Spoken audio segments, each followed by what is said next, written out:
तूफानी लाल यादव का जब से दिल टूटा है ना सोना पांडे से सोना पांडे से गोप गोप वाला जब दिल टूटा है भाई, तो उस पे गाना लेकर आए हैं दिल तोड़ के खुश रहो। ये गाना गा रहे हैं सोना, वो एक्ट्रेस जो काम की है नेपाली एक्ट्रेस है, नाम इसका मिस्टेक कर रहा है बट नेपाली एक्ट्रेस है। और दिल टूटने के बाद दिल तोड़ के खुश रहो गाना गा रहा है। गाना इनका रिलीज है, जाकर देख सकते हैं, क्योंकि सोना पांडे से इनके ब्रेकअप चल रहा है। वही ब्रेकअप, आर पार वाला ब्रेकअप। आप लोग सोशल मीडिया पर सोना पांडे का इंटरव्यू देखिए रहे किस तरह का बात बोल रही है। नहीं बोलेंगे, यूट्यूब पे कॉपीराइट का जमाना है।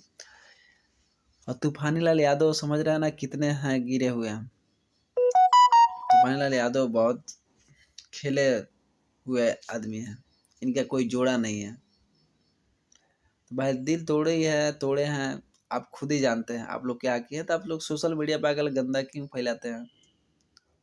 आप लोग दूसरे को भी बदनाम करते हैं, आप तो खुद होते ही हैं, दूसरों को भी टारगेट करते हैं। इसलिए ऐसा आप लोग मत कीजिए। सोना पांडे से भी करेंगे रिक्वेस्ट और तूफानी लाल